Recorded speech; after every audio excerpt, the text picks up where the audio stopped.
You have found the Teachers Talk Text podcast, where Paul Kelly and Jay Pollock talk about books and how to teach them. Most of our discussions are with each other, but sometimes we invite other teachers and colleagues to join in. This episode is part 2 of a 6-part series on Romeo and Juliet, in which Jay and I discuss 3 aspects of Act 1. The obvious but essential in Act 1, the subtle but crucial in Act 1, and then, finally, the lingering questions that we have in Act 1. I'm your host, Paul Kelly. Welcome to Teachers Talk Text. We're glad to have you with us as we review Act 1 of Shakespeare's Romeo and Juliet. This is a poem by Paul Laurence Dunbar, who died on this date in 1906. His most famous poem, perhaps. We wear the mask. We wear the mask that grins and lies. It hides our cheeks and shades our eyes. This debt we pay to human guile. With torn and bleeding hearts we smile and mouth with myriad subtleties. Why should the world be overwise in counting all our tears and sighs? Nay, let them only see us while we wear the mask.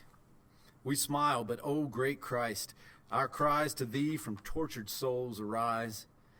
We sing, but oh, the clay is vile beneath our feet and long the mile. But let the world dream otherwise. We wear the mask. That's Paul Laurence Dunbar on the anniversary of his death today, February 10th. And nice choice. That was good. Yeah, I had known that poem before and just realized from a friend that today was the anniversary of his death. So, great poet. Also, the first, I think I looked up, he had the first Broadway musical with an all-black cast written by himself, comedy, that also toured in Europe. Wow. Like one of the first American-European stars. That's cool. Also interesting. But we're here for Act 1 of Romeo and Juliet. In our previous podcast, we covered Romeo and Juliet in general. Try to give a general overview of the things you should know before jumping in with teaching Romeo and Juliet. And so we want to go act by act in this play. And today we want to cover maybe 3 big topics. 1, what's obvious but essential in Act 1?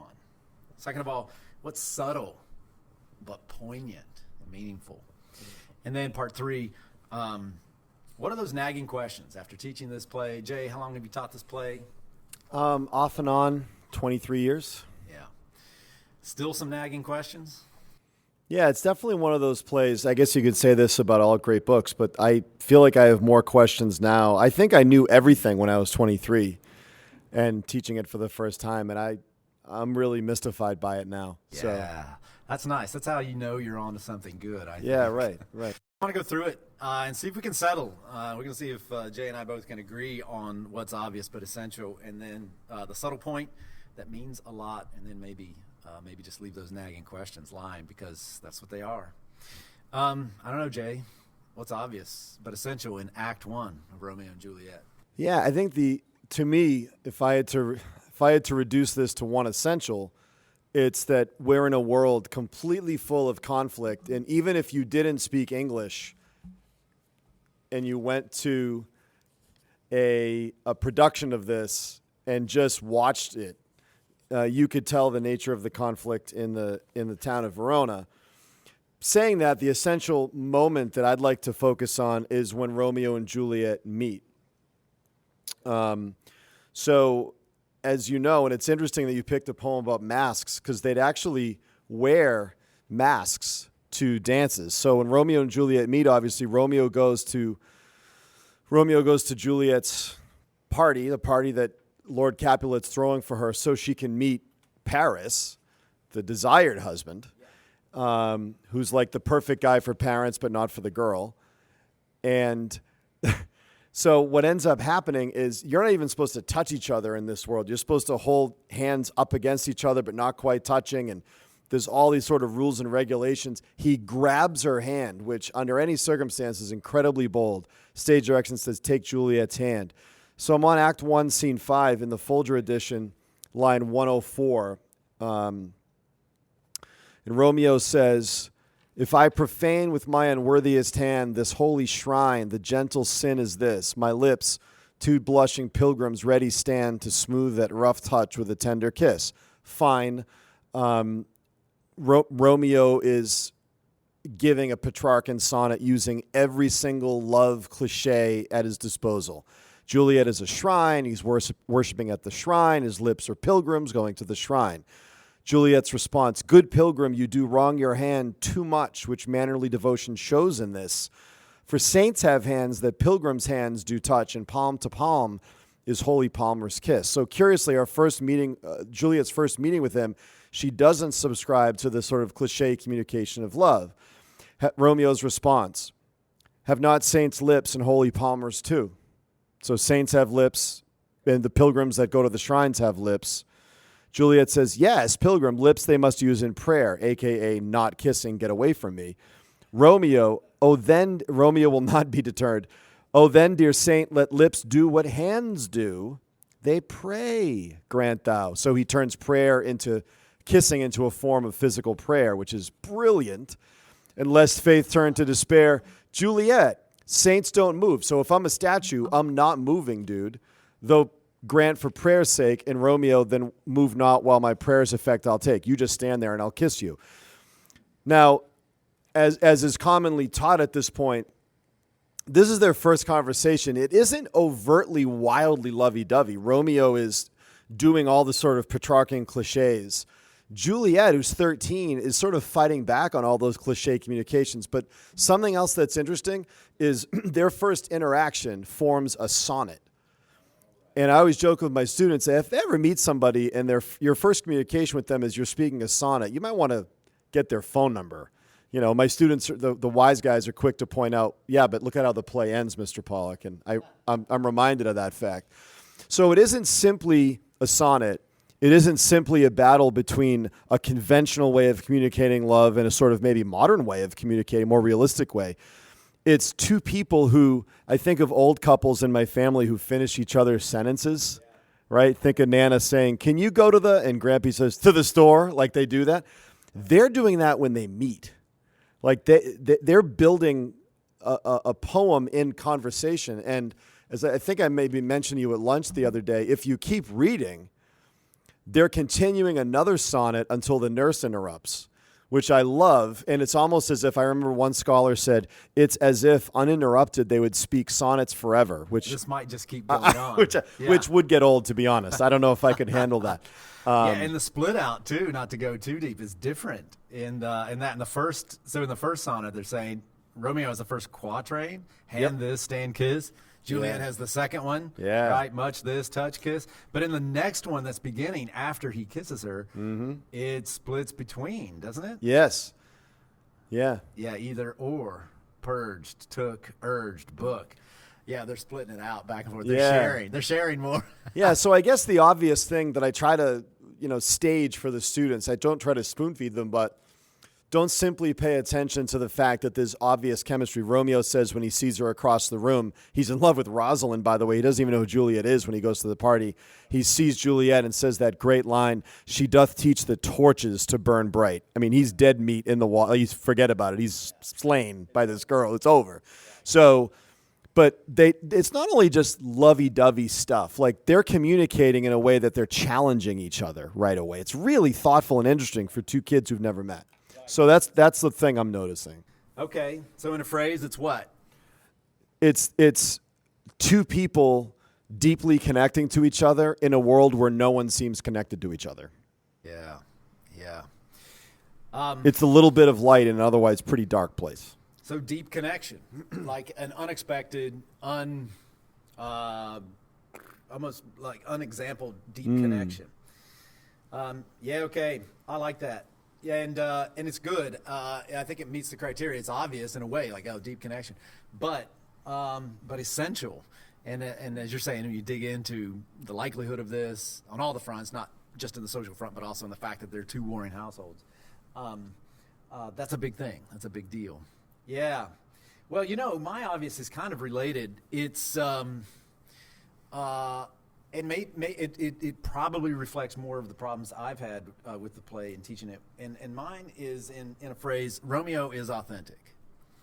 Romeo is authentic, and I think we can build out of the point you're making of the deep connection, which is, I think for years I thought Romeo was not authentic. That he was kind of he sort of lucked into this maybe thing at best because we just got done finding out that he was lost in this dark place, sobbing, upset, rejected by, and I always thought maybe Rosaline was really, really smart, and she just rejected him for probably all the good reasons, right? And he just has sworn that he would never. How could he forget?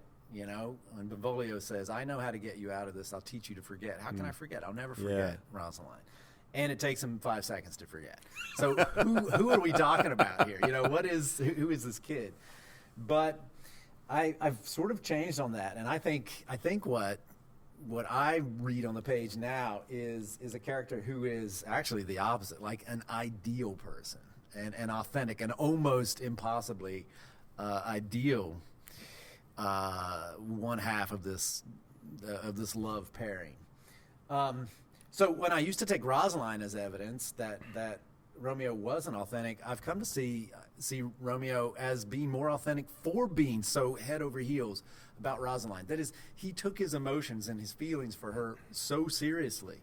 But he's a kid. I mean, we don't know how old he is. I mean, we speculate that he's older than Juliet because, one, Juliet's so young. Sure. And two, he's clearly experienced. At least in his head, like most teenage kids. Yeah, yeah. And he's doing what kids do, and they're forgiven for doing, which is to take their feelings, their emotions seriously. When an infant cries for food, you don't try to explain to it that there are other people in the room. He's not an infant, but he's on that spectrum. He's this side of life's experience and of wisdom. And so his feelings for Rosaline, he's taking very seriously. And that can look silly, and you can be made a fool of. But it's no help to distance yourself from your own emotions, right. and to feel what someone else tells you to feel. In fact, it's worse. And in a point I'm going to make in our second part, I think that's what Mercutio does that makes him kind of a broken person, actually.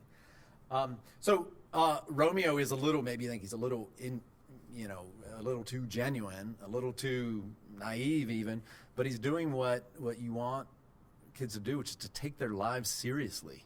They need guidance, but at the very first, if they don't take their own thoughts, their own judgments, their own emotions seriously, they're not taking their life seriously, and that is the sort of child you can guide. It's the same in the classroom with students who will take their essays seriously.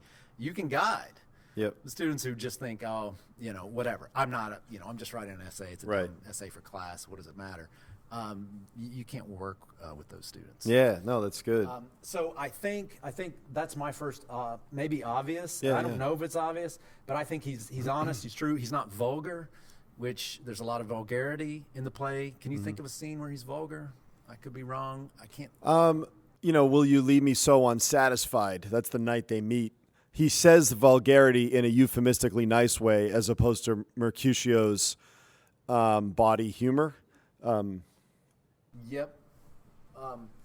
But how does he answer? He doesn't say something vulgar, like, how can you leave me so unsatisfied? And she says, what are you talking about? And what's he talking about? And then he totally recovers. Oh, the exchange of your true love's vow for mine. So he's only even temporarily in that place where, a lot of people reside, but he recovers.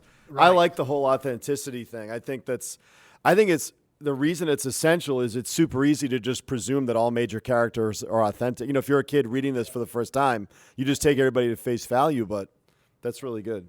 I think so. I think he shows, and if you want to put it in stereotypical modes, he shows a masculine side and a feminine side, And so in that way, maybe he is the man of wax, that is right. Yeah. Truly the man of wax. It's later said of Paris, though I feel sorry for Paris largely. I know. It's not your fault if you're just boring, Yeah. Not you, Paul. I would never talk to you about you that way. But yeah, he's got both those sides. So I said something like he has the intensity of emotion and a feeling, but that is bound to a frame of steel, which I think is which he proves himself throughout the play. He's no longer and maybe never was, just sort of tossed and turned by every Rosaline, like Friar Lawrence says. There was just Rosaline, and he felt what he felt. Right. And now with Juliet, he never goes back. And I suspect that Juliet, and I think you were kind of hinting at, I think Juliet brings the best out in Romeo. Like in a scene when he says, "How can I be satisfied tonight?" To Juliet, he has the right answer. Maybe he would not have had. But she calls him on it right away, which then he responds to as evidence that he learned from the inappropriate question in real time. That's right. He was able to learn. So there is that. So I think there's the steel frame that he never wavers from thereafter. I don't think, with maybe an exception or two. So I don't know. Obvious and essential. I'm going with Romeo's authentic. He's real. And yeah, I'm going to leave it at that. I like that. Okay. So let's head to the next thing. And this is nice. You've dug deep into Act 1. What's subtle? What's subtle but poignant? Thing you might miss in going through this if you hadn't taught it for 20 years. Yeah, so I'm going to very quickly say 3 things, and then if any of them are yours, I won't talk about them. Okay. Deal? All right. Yeah. 1 is the very opening scene after the sonnet where there's a street fight with no major characters. That's number 1. 2 is Romeo and Juliet's both individual discussions of love before they meet each other, which is quirky and interesting. And then 3rd is the Queen Mab speech by Mercutio on the way to the party, which is super hard to teach, real easy to just pretend isn't there, but I think is peculiar, important. And I'm teaching Hamlet to my seniors, and there's I have some really weird feelings about how that's connected to some stuff in Act 5 of Hamlet. So it's the opening fight, it's early discussions of love, and the Queen Mab speech. So do you have one that you're not going to touch on at all? Yeah, mine sort of touches on the Queen Mab speech. So all maybe right. we can come together on that. I'm interested in your number 2 point, both of their discussions of love ahead of time. Okay, so I love the scene with Benvolio and Romeo. The first time we meet Romeo, we get, good morrow, cousin. Is the day so young? He gives a wise guy response. And it very much reminds me, again, Hamlet's also in my head, and it reminds me when we meet Hamlet, my cousin and my son, a little more than kin, less than kind. So the first utterance is a play on words. It's manipulating language, being a wise guy, being sarcastic. So Romeo is doing that. But Romeo, as you were saying before, and is thinking about Rosalind, who curiously is not ever in the play, which is a choice, right? Which is interesting. You wonder what she would have been like. Right. But Romeo has agency. Romeo is fighting for this woman who doesn't give him the time of day. She's sworn to live chaste. And as he says, in that sparing makes huge waste, almost as a foreshadowing of, wilt thou leave me so unsatisfied? He is a teenage boy and everything that means. But so Romeo is wrestling with his own choices and his own love matches and his own. Juliet is asked about Paris. And like I always tell my students, she's basically an 8th grader. She's a kid, right? Right. And she's asked about love, and she says, "It is an honor that I know not of." And then later, when asked, "Can you love Paris?" and she said, "I will look to like if looking, liking move. If being with him moves me to like him, sure." But clearly, she's kind of like trying on the idea of loving someone, whereas Romeo seems practiced in thinking about it. And that, I think, connects to a lot of what you were saying. And I just find it curious that as wildly different as they are in these separate moments, what's so peculiar is how similar, how they can echo each other so easily when they meet. It's fascinating to me. Right. That's a good way of putting it, like that Juliet has not dreamed. It's an honor of dream not of. Yeah. And I'll look to like if looking liking moves. Right. Is that what moves liking? Is looking? Yeah. I don't know exactly how to read that. She's But guessing. At least that way. Yeah, she's just a girl in her room. Yeah, is that? Yeah, right. Is that what it's made up of? You look and then you're like, now I'm in love. And I don't know. Maybe it is. I mean, she's ready to go in the sonnet, quatrain for quatrain with Romeo after only seeing him. But then they're sort of trying each other out, taking the next step. And I wonder if Romeo couldn't have come up with another line, if that would have been the it. Look to like, that's not enough. Yeah. But you're right to say also she hasn't thought of it. It's an honor I've dreamed not of, which is a subtle lie. Yeah. But the least of which means. And part of me wonders, does she say that?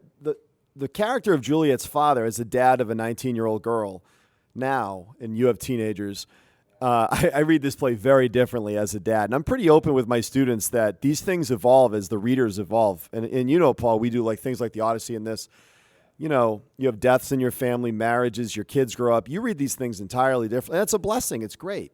But, you know, I think of Capulet saying to Paris, win her heart.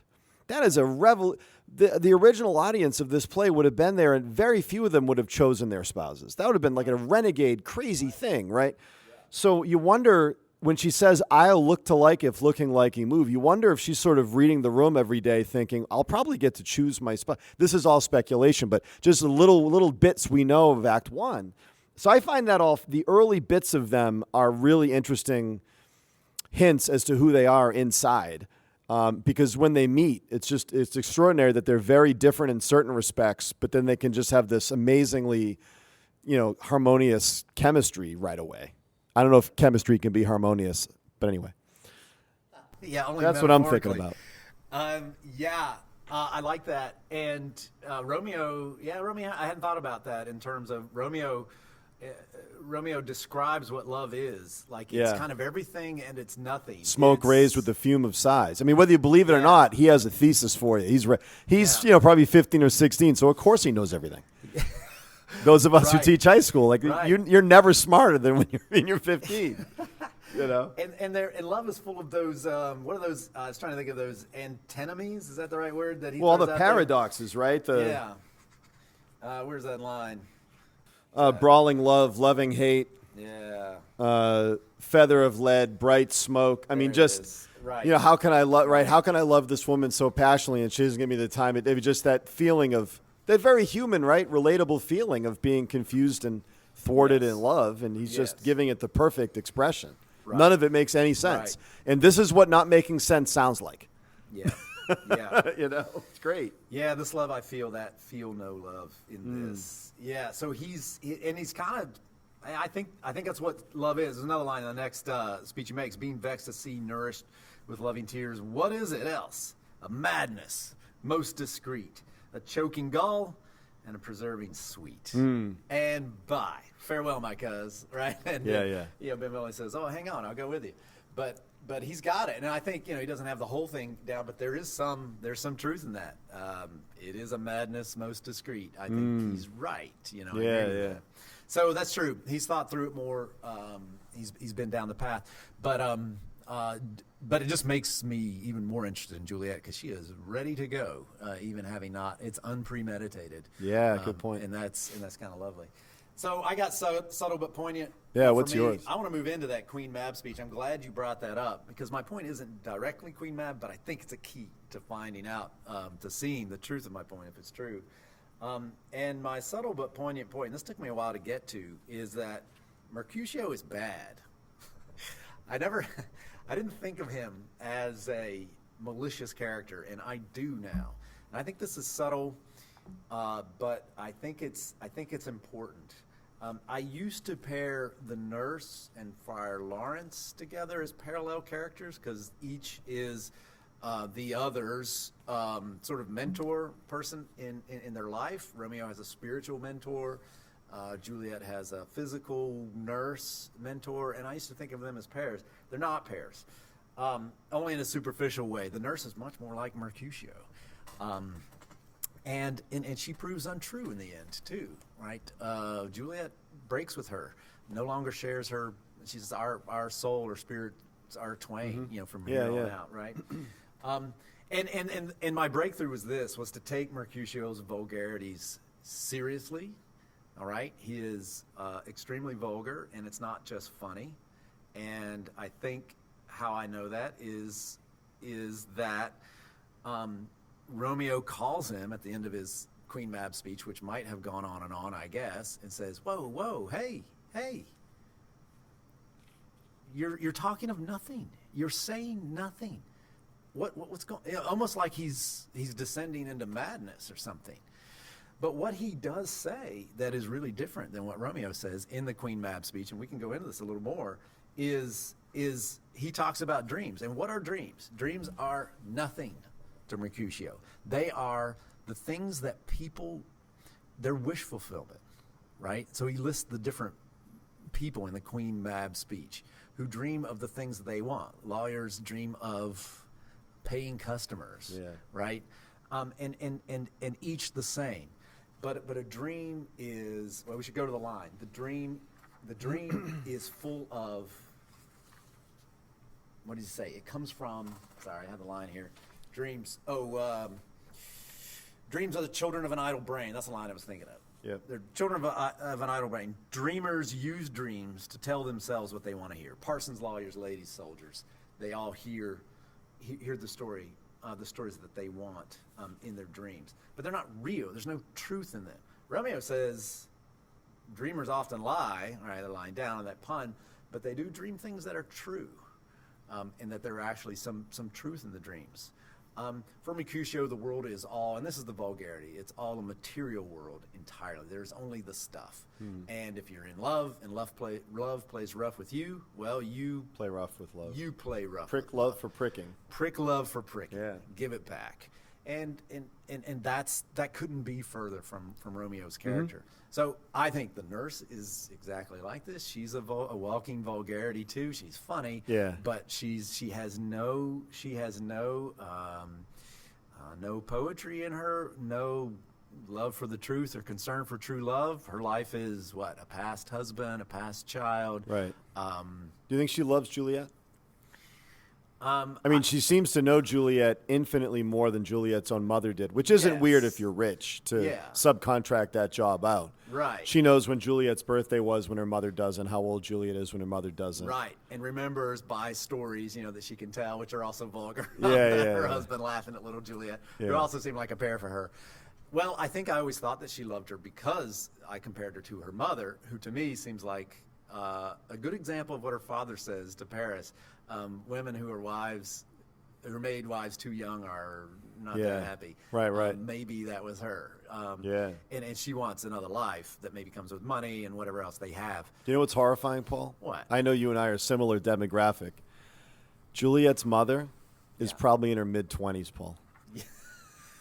Yeah. That's awful. I hate that thought. I don't like having that thought, so I'm moving. I just wanted to say it to bother you, and then we're going to move on. Okay. But think about it, right? If she was 13, 14, 15, right. She's 25, 26, 27. It's now 13, almost 14 years later.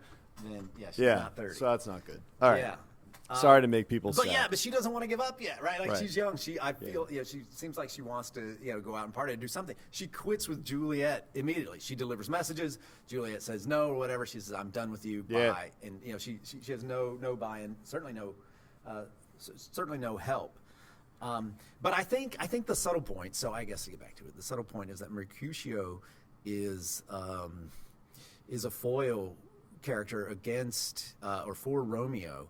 On this topic of dreams. And the only passions that Mercutio will believe are the most vulgar ones in the end, which is the passions that have ruled the relationships of these families, which is just anger, quick to wrath, quick to anger. And so he'll believe in that. He'll go down the path with, if you wrong him, he'll draw on you and fight.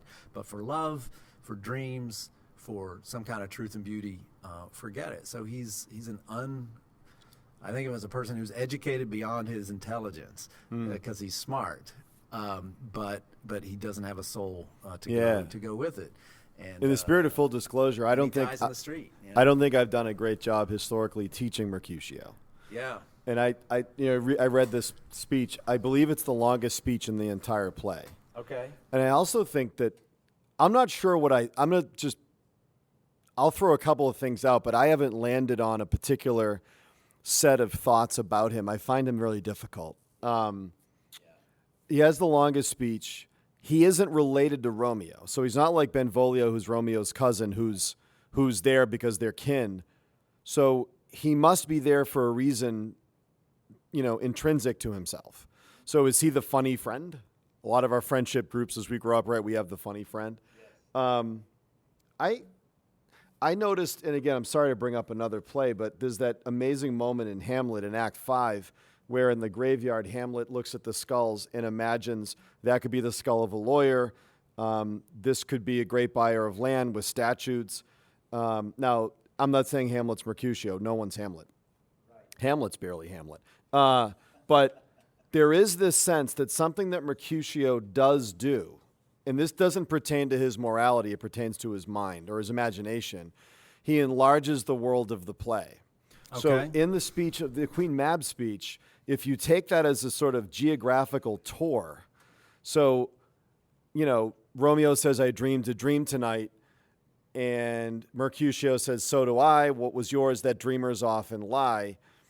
And then Romeo says, well, yeah, but when they dream things true. And that's where Mercutio launches in. All right, here is what dreams are like. Here's what a wide panorama of people do in their dreams. So he could go for the core sort of thesis that he could argue like philosophically about it, but instead he gives us like a really intricate web of all the different kinds of people dreaming all these different kinds of things, all rooted in self-interest, by the way. Yes, right. In material gain, essentially, right? But there's a sense that he's like not only the funny friend, but there's a sense that he's lived a life that's a little more full, that he is a little more worldly wise, for good or for ill, than this kid that he follows around who's really eloquent and smart and authentic. That Mercutio does bring to the table this maybe dangerously worldly perspective. And in my view, and I'm getting ahead of myself, but in every tragedy, there's a moment where it can't turn around. There's a moment where it cannot be a comedy. And it seems to me that the moment where this play dies as a potential comedy is when Mercutio dies. Because you can't have that character at the end of a tragedy, it seems to me. Yeah. I'm not saying he's moral, though. Like, I'm Right. really interested You know in what I what mean? you're saying, and I want to think about that more. Yeah. And But I think he's agree. rich. I think he's like a weirdly rich character, wildly different from everybody else. And I'll admit out loud, I'm not, right now, I haven't done a great job Yeah. teaching him. Yeah, I'm torn up because I used to be in a position of saying I thought Mercutio was such a strong character. He almost threatened Romeo's dominance on the stage. Right. Because Romeo is kind of absent in some ways, and I thought he's worldly wise. I think is kind of what you were saying, and has this broad intellect. But I think what I didn't take seriously was his vulgarity and his just materialistic nature, and he's funny, but he plays with fire, right? I mean, with Tybalt in the street, I mean, he toys intellectually, wittily, again, hilariously, but it's all just empty passion or intellectualized passion that isn't rooted in real. I mean, do you imagine Mercutio actually falling in love one day and settling down? I don't. Imagine him having many affairs, and being emptier and emptier for it as he goes along. No Juliet. Well, I hope in the Would other say two lines. I hope in the other discussions, because I want to think of, full disclosure, I want to think about this more. It's new for me too. I want to keep thinking about what the heck he's doing there. Yeah. Because I don't think he's accidentally there. He has the longest speech in the play, and he has a lot of important interactions, and his death tips the entire story. So I want to think personally. I want to think more about what he's doing there. Right, because Romeo doesn't toss him. Right, he doesn't just throw him away. He doesn't. Right. I mean, It's Romeo, a totally accidental death. Yes, but Romeo feels the loyalty. If he were a bad, Yeah. just purely Good point. what I'm saying, like a bad person, Right. you just kind of separate yourself from. Then do you go into a rage and defend him out of loyalty? No. Do you upend your whole life for the honor of your friend? No. No. So I want to take, if I'm saying that Romeo is authentic, then I think you're right. That leads us to thinking a little more about Mercutio. I like taking that. him seriously. Yeah. All right, that's good. So that's kind of new, and I like that. It's a bright spot for me is that finding something really different in Mercutio. And I wanted to point out that it relates to the poem you opened up with. He says, they're going to the play, and I thought this line sticks out: a visor for a visor. You remember this? He says, So he's going to put on a mask, to go in this play, but a mask for a mask. And I think his face is a mask. Jay, let's go to the nagging questions then that we have left over. We kind of discovered another nagging question whose name is Mercutio. But go ahead. Yeah, I mean, for me, I'm intrigued by the need or the purpose of the opening sonnet, which obviously plots out what kind of families are there, where we are geographically, Verona, how long the ride. So it's fine. It's background information. And then it's, basically begging the audience attention. But I think you could launch into the play, get into the conflict, meet Romeo, meet Juliet. Almost right away, you have the prince warning them, your lives shall pay if you disturb the streets again, your lives shall pay the forfeit of the peace. So I want to know, I want to know why Shakespeare actually tells us these two kids are doomed and will kill themselves, and it's easy to miss this, and the only thing that could stop their parents' rage would be their children's end, which is a really nice way of saying their children dying. And we know how they're going to die. They're going to kill themselves. So I want to know, part of me always wondered, and there's no way of knowing this, so it's total speculation. Did Shakespeare set out to just ask himself, what if I were to tell the audience exactly how this play ended? Could I still get them hooked? You know what I mean? You can imagine, and he's relatively young writing this particular play, but how gutsy is that? Like, I'm going to tell you everything, and you're still going to care. So anyway, the back of my head, if I ever get to meet Shakespeare in some alternate universe or heaven or something, I'd like to know, why did you tell us so? Like, what were you trying to achieve? And maybe I'm missing something. Maybe that was a bigger trend in Elizabethan theater than I know about. I know it exists in some Shakespeare plays. But I mean, this is a lot of information, and it's not just what happens, it's how it happens. And I don't know. I find that fascinating, like what that does to the theater. If you read this play every year, I'm not talking about teachers who read it every year. I'm talking about someone who's never been in Romeo and Juliet. You're in a theater. Guy or woman comes out and says, here's everything that's going to happen at the end. Okay, have a good show. So why do that? That's my question. And I don't know. It's a good question. I like it. I talked about that a little bit this year with my classes, just asking them, and they had sort of just like, spoiler alert, kind of thing. Yeah. But which it kind of is, but there's more than that. And it's fun to think about it as a way of handicapping your play as a challenge. I don't know. That is worth thinking about some more, especially the point you said that further point that this is the only thing that would bring their families together is the loss of their only children. The suicide of their children. Yeah. I mean, specific. Yeah.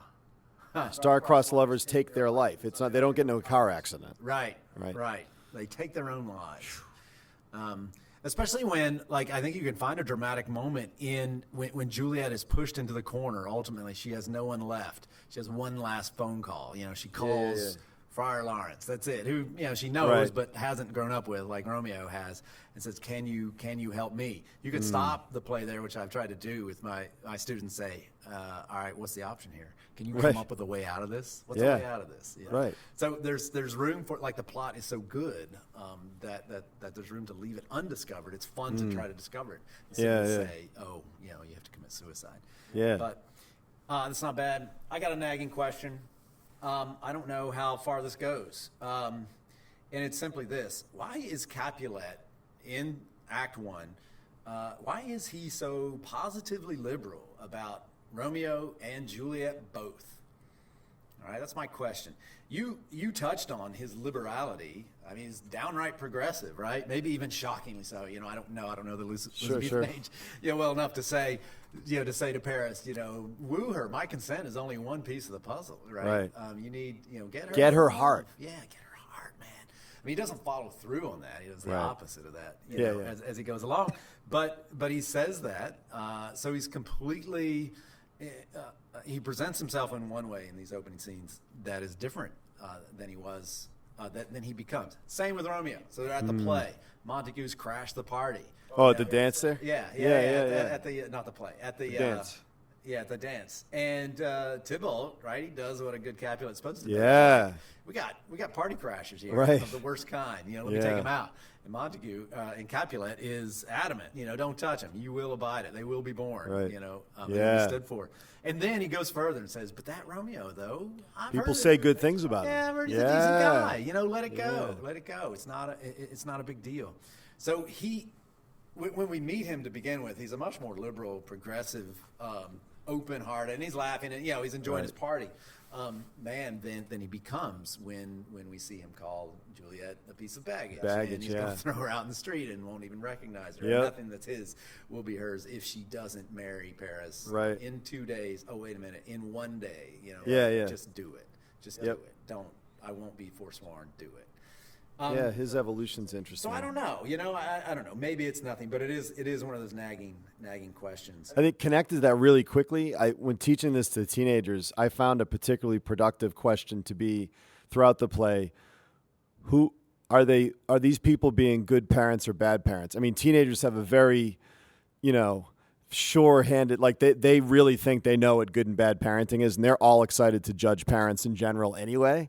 Right? Remember growing up and your friends' parents were always cooler than your parents every single time? Oh, man. So they love like looking at particularly Capulet, who's a really rich character. It's like, is he a good dad? How is somebody make a case he's a good dad? There's arguments. Make an argument that he's a terrible dad here. And that leads to some pretty, because it shows the complexity of his character, because you realize quickly, we know not easy to raise a teenager. It's not. He's, in some ways you could say he's doing the best he can. In other ways he says awful things. So right, he could do better. I think he has in view. The only thing I've come up with is I think he toys with overconfidence, and that comes back around to bite him. Interesting. I never thought of that. That's cool. But it's about his self-image. That as a father, you want to think of yourself as a really good dad. Yeah. So you say things in the end you don't believe. Yeah. Right? Hey, woo her, whatever she wants. She's my girl. Yep. Well, not really. When you want her to marry Paris, she better do it. Yeah. Romeo, I think, is a good guy, but huge mistake. He's not a good guy. Keep him out. He's going to fall in love with your daughter, and marry her, on the slide. Yeah. But he wants to think of himself in a way that he just isn't, and that's pretty common. Right. Yeah. Right. That's good. All right, Jay. I think that's a pretty productive takedown of Act One. Poignant.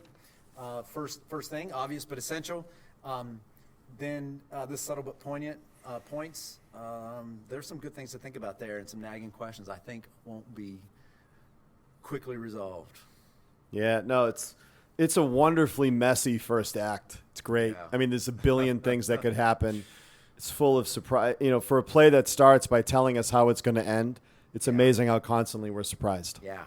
And then Act Two, intense. I purposefully didn't say that Romeo and Juliet were authentic because Juliet shines in Act Two, and that's an Act Two discussion. That's not fit for Act One. Right. Yeah, we'll meet it then. Yeah, that's great. Thank you, Paul. Jay, talk to you next time. All right, see you later.